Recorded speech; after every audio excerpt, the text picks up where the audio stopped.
Baik, salam saudara yang terkasih.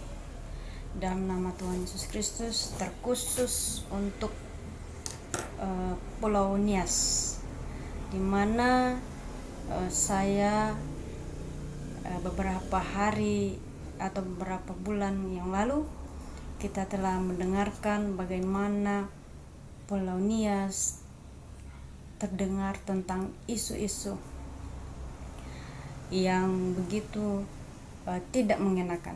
Dan sebelumnya, saudara-saudara, hari ini kita akan membaca firman Tuhan satu ayat saja di dalam Mazmur pasal 141, Mazmur Daud, di ayat yang ketiga, yang mengatakan bahwa awasilah mulutku ya Tuhan, berjagalah pada pintu bibirku.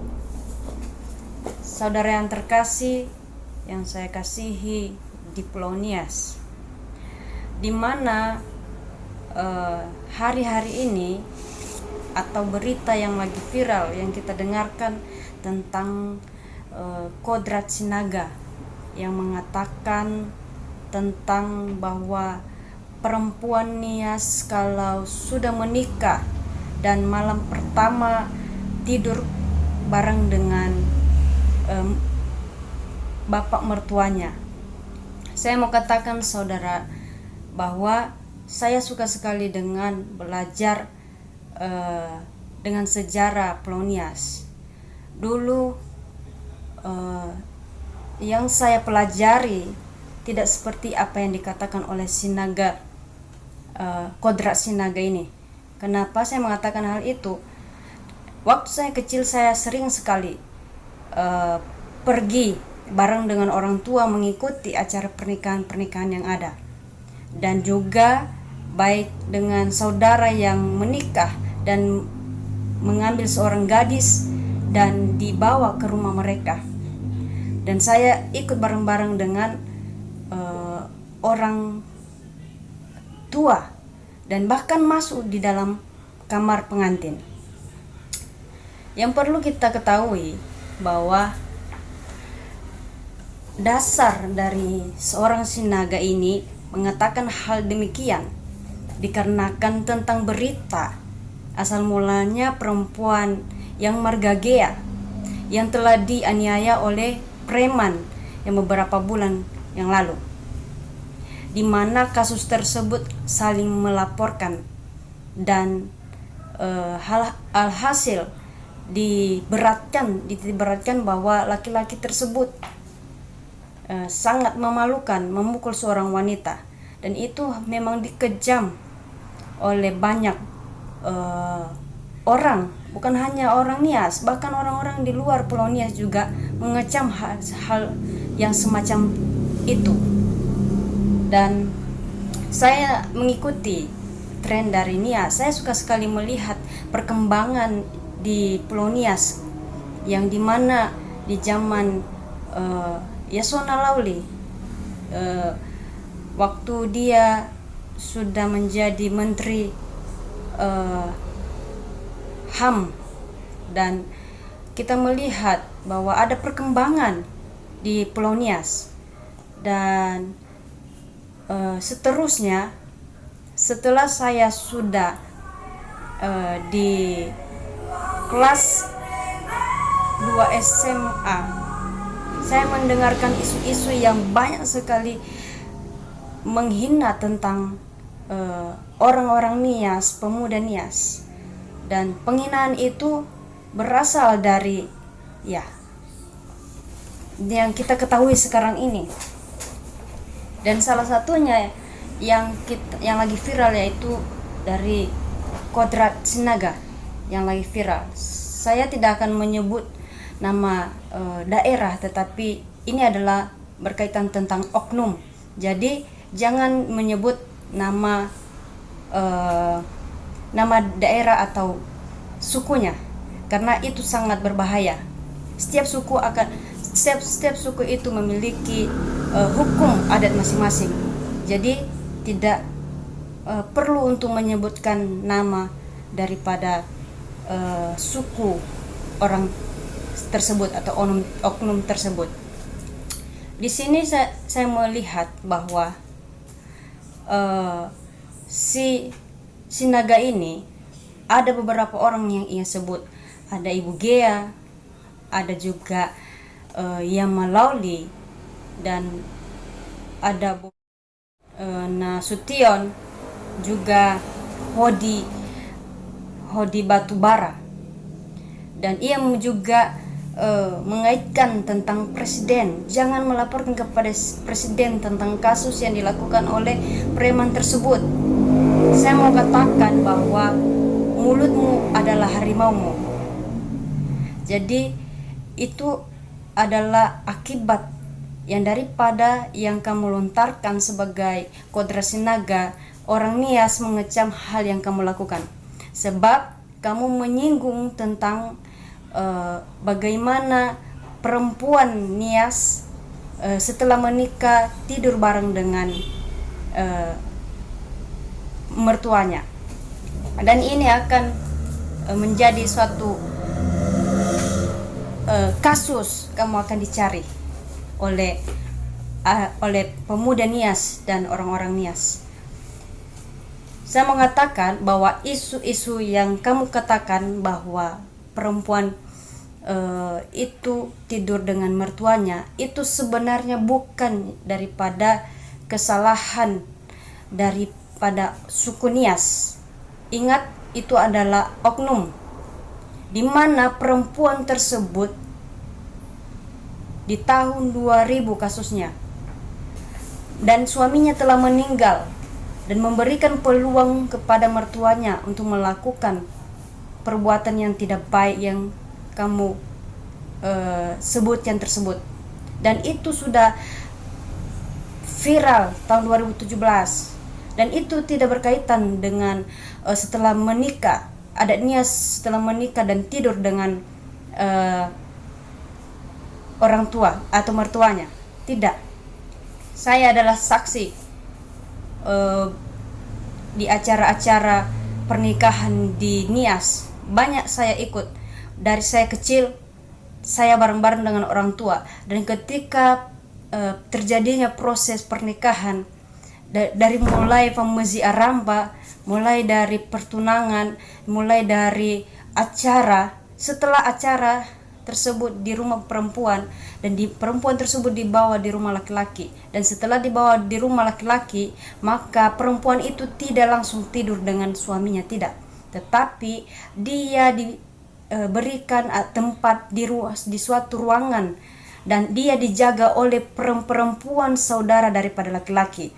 Dan selama 1 minggu perempuan tersebut tidak bersetubuh dengan laki-laki atau suaminya, karena ada yang namanya famee roti.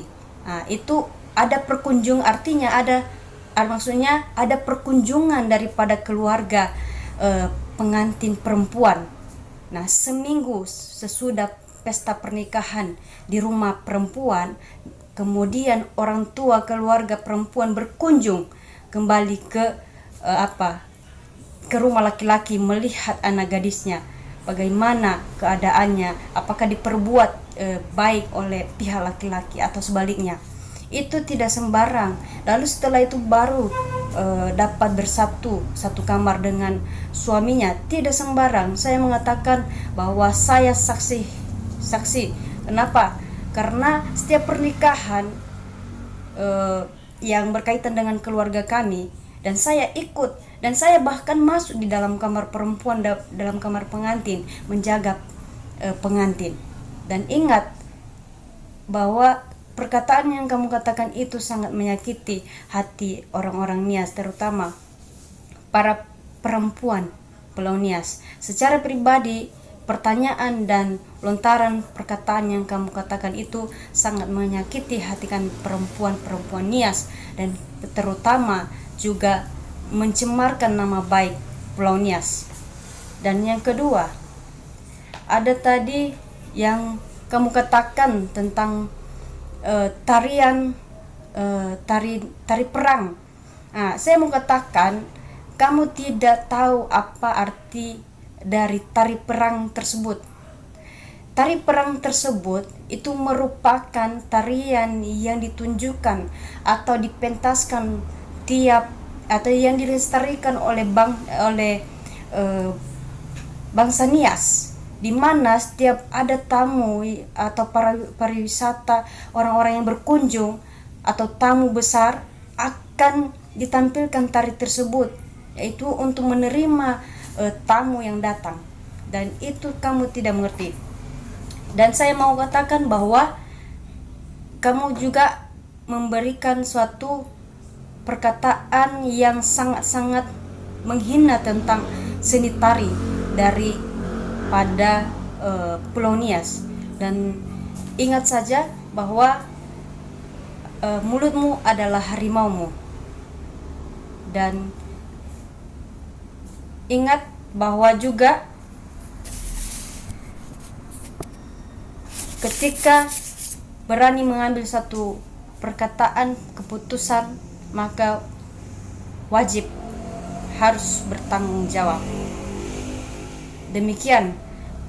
Dan saya mengatakan ada satu referensi besar yang mesti harus kamu cari sebelum mengatakan sesuatu perkataan yang sangat menyakiti hati orang-orang atau yang ada di Pulau Nias, suku Nias, terutama suku Sumatera dan suku Nias Selatan.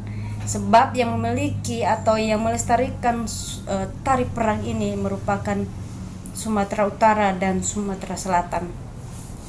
Dan juga berkaitan tentang tari-tarian ini akan berurusan dengan para pemuda-pemuda Nias. Biarlah juga para pemerintah di Pulau Nias juga dapat menindaklanjuti tentang hal ini supaya tidak ada sinaga-sinaga atau kodrat sinaga-sinaga berikutnya, dan tidak membuat kekacauan kepada publik, karena ini sudah bersifat publik dan seluruh dunia pasti menonton. Bahkan ia katakan dia berada di Inggris, berarti kasus sebelumnya tentang preman itu memukul perempuan Nias, dia sudah menonton. Artinya bahwa ini jika sudah dipublikasikan, seluruh dunia akan menonton. Dan hal yang dia katakan ini sangat mencemarkan nama baik Pulau Nias. Dan saya mau katakan, jika kamu ingin menekuni tentang bagaimana pernikahan yang ada di Pulau Nias, saya anjurkan nonton video Pontigia. Dia adalah salah satu sutradara yang saya kagumi, dan saya senang sekali menonton film yang dimana dia mengangkat suatu tradisi yang membuat Pulau Nias dapat introspeksi, di mana Pak Muzi Aramba atau dalam proses-proses pernikahan yang terjadi di Pulau Nias, dan dapat Anda cari bagaimana adat istiadat dalam pernikahan anak-anak Nias. Jadi demikianlah yang menjadi tambahan. Dan jika nanti menanyakan tentang bagaimana tentang tari perang atau apa namanya itu, saya sudah mencatat bahwa itu adalah merupakan tari tombak yang dimana setiap Pulau Nias ada acara, maka akan dibawa tari tersebut. Dan setiap studi yang ada di Pulau Nias atau kalangan-kalangan SMA akan mengajari, melestarikan tari tersebut. Dan cari di museum yang ada di Pulau Nias yang didirikan oleh Johannes, dan bapak tersebut atau pemilik tersebut akan menjelaskan bahwa tarian tombak tersebut apa maksudnya, tari perang itu apa maksudnya. Dan jika saudara ingin tahu bahwa tombak itu berada di tangan kanan dan tameng itu berada di tangan kiri. Artinya ketika ada seorang yang menyerang, maka ada tameng. Dan ketika ada orang yang melawan, yang dilawan, maka ada tombak. Jadi begitulah. Demikianlah video ini. Semoga cepat selesai supaya tidak menjadi konflik berpanjangan, supaya anak-anak dari oknum mereka dan juga di daerah Pulau Nias tidak saling menyakiti, karena di Pulau Nias juga banyak orang mereka dan di pulau mereka juga banyak orang Nias. Demikianlah pesan dari saya. Biarlah kita menciptakan kedamaian di dalam kehidupan ini, di mana Pulau Nias adalah orang yang sangat menjunjung tinggi rasa kemanusiaan, hidup toleransi. Siapapun boleh masuk di Pulau Nias, tidak ada yang melarang. Tetapi dengan satu syarat, harus menjaga etika. Jangan seperti kodrat Sinaga ini yang memecah belah dua daerah, dua suku yang sudah akrab, kemudian dia buat untuk menjadi domba dan kambing. Jadi terima kasih buat kesempatan yang telah menonton video ini. Share kepada semua orang atau kepada saudara-saudara kita di Pulau Nias. Kita mohon kepada pemerintah lebih cepat untuk memecahkan masalah ini, sebab kami di sini, saya berada di Sulawesi, saya berada di daerah Tondano di Manado, dan kiranya Pulau Nias tetap maju terus, tetap jaya, dan perkembangan di mana saya memerhatikan sangat luar biasa, baik di bagian kesenian, tradisi. Pulau Nias sangat luar biasa, maju terus. Baik juga Bapak Pontigia sebagai sutradara, maju terus untuk berkarya bagi Pulau Nias. Salam.